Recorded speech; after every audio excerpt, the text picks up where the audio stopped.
똑같이 일어났던 일들이거든요. 근데 이런 같은 계열사 직원의 피눈물로 본인들의 결과물을 얻어내겠다고 하는 생각은 잘못됐다고 생각하고요. 물론 일부에서 나오는 이야기겠지만 저는 총수 일가를 압박하는 것에 대해서는 동의하지만 그 방법 자체는 잘못됐다고 생각합니다. 총수 일가의 경영퇴진을 압박하는 이 갑질문화 청산하는 데는 뭐 동의 안 할 리가 없지만 그게 1900명 직원, 그것도 그룹 전체에서 좀 약한 고리인 이 직원들이 희생돼야 된다는 건 이해할 수가 없다. 네, 맞습니다. 그렇군요. 그럼 면허 취소를 지금 당장 하지 않고 한 1, 2년간 유예하는 건 어떠냐, 이런 해법도 나오던데, 대안이 나오던데, 그건 어떻게 보세요? 1, 2년간 유예하는 것도 마찬가지로 어쨌든 결론은 면허 취소기 때문에 그렇게 되지 않기를 바라고 있습니다. 아무튼 아까 직원들은 황당을 넘어서 분노한다라고 하셨는데 네. 저는 그냥 분노 정도가 아니라 생계 걱정되는 직원들도 꽤 많으실 것 같은데, 당장 가장들이 뭐 혹은 어렵게 잡은 직장에 다니던 건실한 이 회사원들이 다 하루아침에 백수되는 거 아니에요? 이게 뭐 다들 착잡해하죠. 기장님들이나 정비사님들 같은 경우는 비교적으로 이직이 용이한 편이지만 역시 뭐 불안한 건 마찬가지고 객실이나 운송 뭐 일반직 직원들은 한순간에 직장을 잃는 거고 재취업하는 게 쉬운 일이 아니거든요. 아니죠. 네, 본인들 잘못이 아닌데도 이런 불안감을 안고 손에 잡히지도 않는 일들 지금 묵묵히 하고 있는 실정이고 거기에 더불어서 이제 한 객실 승무원한테 들은 얘기인데 이제 승객들이 면전에서 모욕을 주시고 있는 모양이에요. 어떡해요? 저 유니폼이 조현민이 입었던 옷이지 되게 재수없다. 이 진에어 비행기 진짜 재수없어서 이제 못하겠다 이렇게 말씀하시고. 아니 그 앞에 승무원들이 버젓이 서빙하고 이러고 있는데 거기다 대고 재수없다. 아이고. 네. 직장을 잃을 수 있는 불안감 속에서 또 이런 모욕도 함께 당하고 있습니다. 아니 그렇게 그 앞에서 모욕을 줘도 웃으면서 또 서비스를 하셔야 되는 거잖아요. 지금 직원들의 운명이란 게. 네. 내가 백수가 될지도 모르는 이런 불안감까지 안고 있고. 그러니까 제가 있다면은 직장을 선택하는 안목이 조금 떨어졌다는 그런 죄겠죠. 네. 직장을 선택하는 안목이 떨어졌다는 죄라기보다는 그야말로 그냥 경영자 잘못 만난 죄네요. 네, 맞습니다. 오늘 조양호 회장, 그룹 전체 총괄 회장이 포토라인에 선답니다. 조양호 회장을 만날 수 있다면 정말 그 면전에서 묻고 싶은 이야기 있으십니까? 지금 그 계열사 다 포함해서 몇만 명의 직원이 그 오너 일가의 잘못으로 인해서 굉장하게 고통받고 있거든요. 그런 부분을 알고 있다면 본인이 해야 될 행동이 어떤 거고 직원들한테 어떻게 용서를 구할지에 대해서 또 한번 좀 생각해보는 시간을 좀 가졌으면 좋겠습니다. 그분들이 물론 그렇게 안 할 거라는 거 너무나 잘 알고 있지만 그렇게 좀 직원들 편에 서서 한 번쯤은 생각을 좀 해봤으면 저희는 개 돼지가 아니거든요. 왜 안 할 거라고 단정적으로 생각이 드셨어요? 여태까지 해왔던 이런 행동들이나 그런 거 봤을 때에는 절대 직원한테 사과를 한다거나 지금 이 상황에 대해서 내 잘못이다라고 반성을 한다거나 이런 거는 전혀 없을 거라고 저는 생각하지만 그래도 사과 받고 싶다. 진정 어린 사과 받고 싶다. 이런 말씀. 네, 그렇습니다. 자다가도 벌떡벌떡 일어날 것 같아요. 지금 상황 생각하면. 그냥 마음 한켠에 계속 무거운 돌이 좀 눌려있는 심정이죠. 계속. 저뿐만 아니라 한진 계열사 거의 대부분 직원들이 다 똑같은 그런 그 좌절, 슬픔, 이런 것들 다 마음속에 아마 지금 갖고 있지 않을까. 밖에서 보시기에 오너와 직원을 동일하게 보시는 분들이 꽤 많으시거든요. 네, 저런 회사 왜 다니냐, 나 같으면 안 다닌다, 이렇게 하시는 분들 많으시고. 근데 이제 또 이게 생계와 또 저의 삶의 일부분인 거니까. 당연하죠. 직원들이 무슨 죄입니까? 힘내시고 그냥 열심히 일한 죄밖에 없는 건데. 네. 수사가 일단 좀 그 당시 경위에 대한 수사가 좀 정확히 될 필요가 있겠다. 저는 그 생각도 드네요. 네. 여기까지 말씀 듣겠습니다. 고맙습니다. 네, 감사합니다. 면허 취소 처분을 지금 결정을 앞두고 있는 진에어의 직원 한 분 만나봤습니다.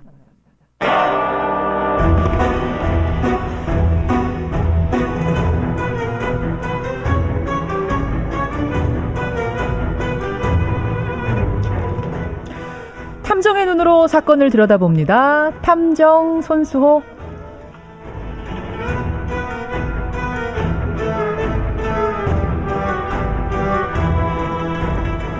관심을 모으고 있는 사건을 보다 자세히 들여다보는 시간이죠. 탐정 손수호. 오늘도 손수호 변호사 나오셨습니다. 어서 오십시오. 네, 안녕하세요. 조금 얼굴이 좀 초췌해 보이시기도 하고 그러면서도 밝은 표정. 네. 이 얘기는 어제 축구가 끝나고 나서도 밤잠을 못 이루셨다는 얘기. 국내외 축구 전문가들의 어제 경기에 대한 평을 좀 입수해서 보고요. 네, 해외 팬들의 반응도 좀 보고 잤습니다. 그래서 몇 시에 주무셨어요? 4시 조금 전에. 네.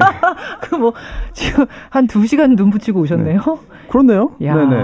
그러니까 일반인 전문가 중에는 이만한 분이 없다는 거 제가 인정할 정도인데. 그래요? 어떻게 보셔서 한마디 하고 가야겠네, 아무리 바빠도. 네. 경기 분석이나 이런 것들은 전문가분들이, 진짜 전문가들이 해주셨고, 저는 앞으로에 대해서 좀 짧게 이야기하고 싶은 게, 이제 국민들을 하나로 묶는 기능을 하잖아요, 축구가. 맞아요. 또 이렇게 국가대표팀이 굉장히 중요한 건데, 또 신나기도 하고 즐겁기도 하고, 이제 협회가 일을 더 잘하도록 좀 뭔가 반성과 개혁이 필요하지 않을까. 중요하죠. 네, 그리고 또 K리그 말씀을 꼭 드리고 싶어요. K리그. 네, K리그 직접 보러 오시면은요, 정말 살아 숨쉬는 펄떡펄떡 뛰는 그런 생존 축구를 맛볼 수가 있습니다. K리그 많이 보러 다니세요? 저는 많이 갑니다. 얼마나 많이 가세요? 저는 인천 팬인데요. 네. 인천 경기는 직접 다 전국을 다 가고 전국을 다 가고 1부 리그 쉴 때는 2부 리그도 가서 좀 직접 보는. 네. 전업하시는 거 아니에요? 그럴 리는 없고요. 네. 직접 현장에 오시면은요, 경기장에 오시면 조현우 선수가 골키퍼. 바로 눈앞에서 막 이리 뛰고 저리 뛰고 하면서 다 공 맞고요. 원래 그렇게 잘했어요, 그러면? 잘했어요. 원래? 네, 원래 잘했어요. 지금 팀은 1부 리그 꼴찌지만 사실 대구를 정말 이끄는 선수라고 할 수 있죠.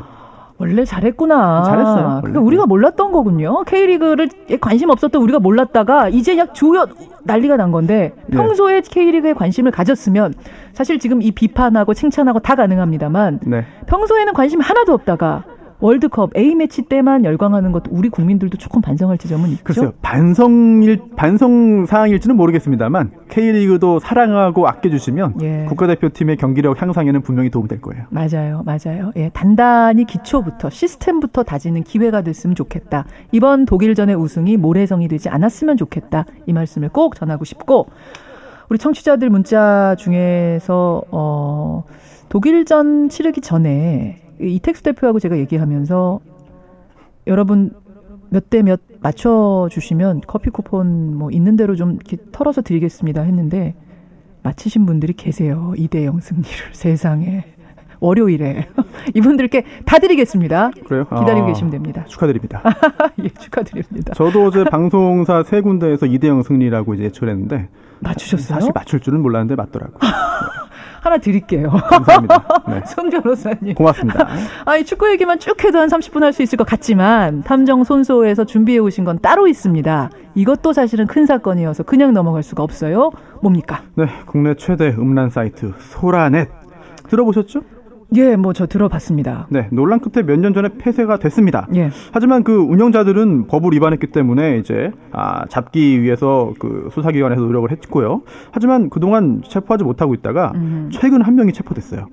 외국에서 잡혀서 송환된 게 아니고요. 스스로 귀국해서 체포된 겁니다.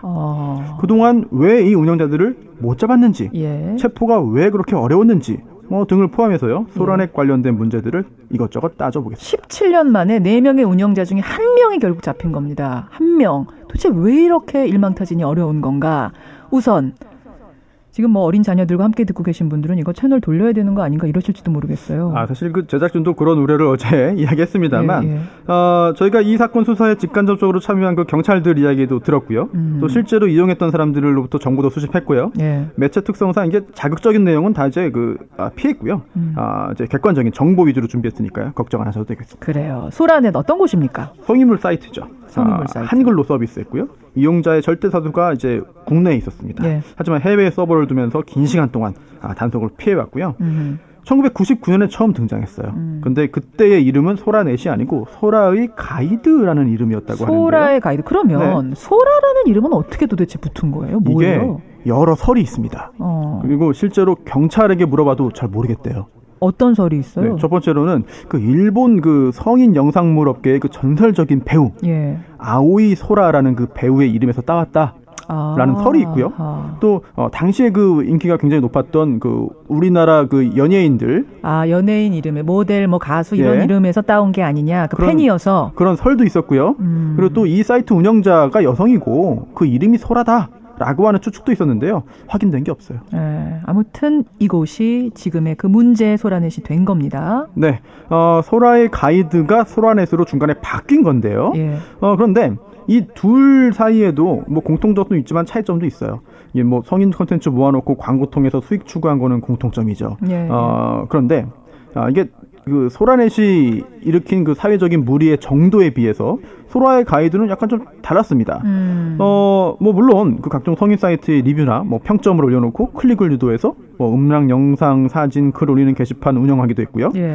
그런데 당시에는요, 뭐 인터넷 속도나 뭐 컴퓨터 성능의 한계 때문에 짧은 시간에 뭐 화질이 좋지 않은 영상이 대부분이었어요. 그러다 보니까 영상 대신에 사진이나 글이 주류였다고 하는데요. 그래서 심지어 당시 그 유명 작가들이 가명으로 글을 만들어서 습작을 올린다라고 하는 소문이 돌았을 정도인데요.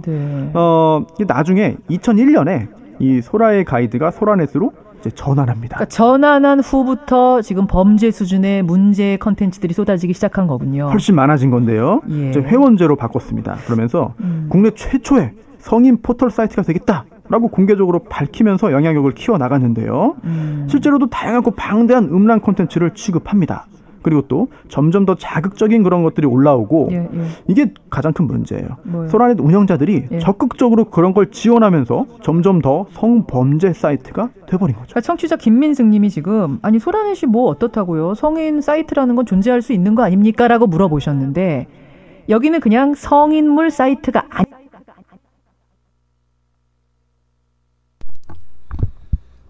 자, 여기서 정리합시다. 200 내려오면 정리하고 올라가면 본절하고요.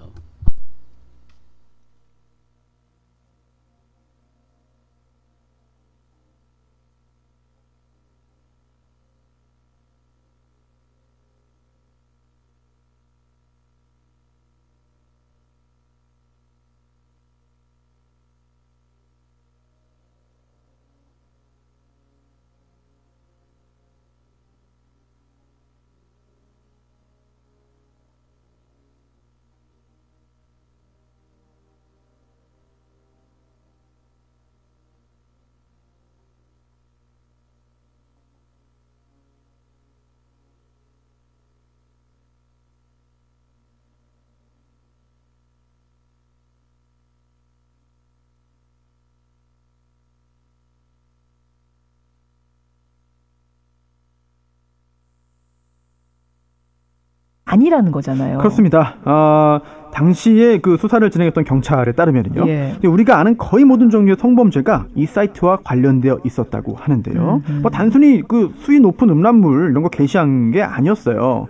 그런 음란물을 매개로 사람들이 모여서 성범죄를 모의하고 실행하고 조장하고 서로 뭐 초대하고 범행을 과시하고 자랑하는 온라인 모임이 된 게 그게 문제인데요. 성범죄의 모의 공간, 실행을 자랑하는 공간이 된 거예요. 사이트 운영자들이 이거를 자제시키기는커녕 오히려 별도 게시판을 만들어주면서 활성화되도록 지원했습니다. 지원을? 네. 그럼 모의하고 실행했다라는 게 도대체 어떤 일들이 뭐 사례로 좀 들자면 있었던 겁니까? 일단 그 수위 높은 걸 소개할 수 없으니까요. 가장 가벼운 것만. 가벼운 사례들. 네.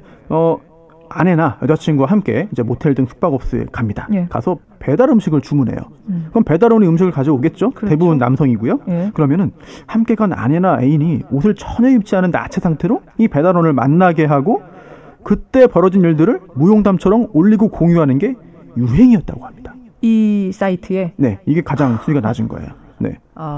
참. 또 심각한 사례들은 뭐 있었어요? 다 말씀드릴 수는 없고 일단 그 몰카라고 부르는 불법 촬영, 네, 그리고 불법 촬영물 공유도 여기서 이제 굉장히 성행했는데요. 촬영도 범죄고 유포 역시 범죄입니다.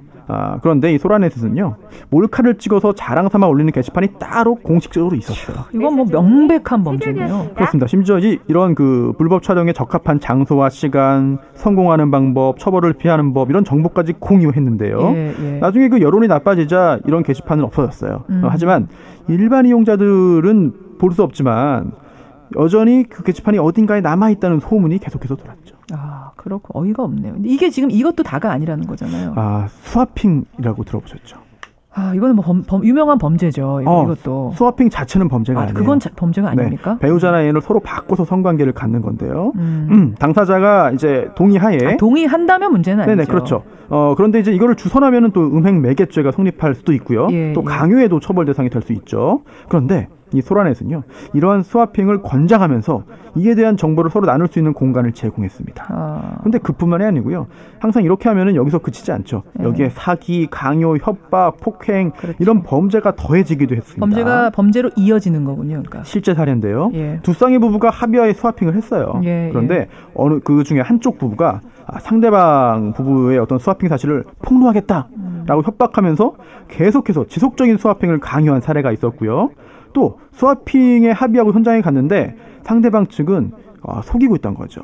여러 명의 남성들이 기다리고 있다가 스와핑을 하러 간 아내를 이제 윤간을 한 그런 사례도 있습니다. 아니 뭐 이게 진짜 보통 사이트가 아니네요. 이게 진짜 다 실화로 있었던 일이라는 거잖아요. 그렇습니다. 또 이런 일도 있었어요. 여성에게 술을 먹여서 정신 잃고 쓰러지게 만든 다음에 사진을 찍어서 소라넷에 올렸는데요. 뭐 그냥 올린 것 자체도 문제죠.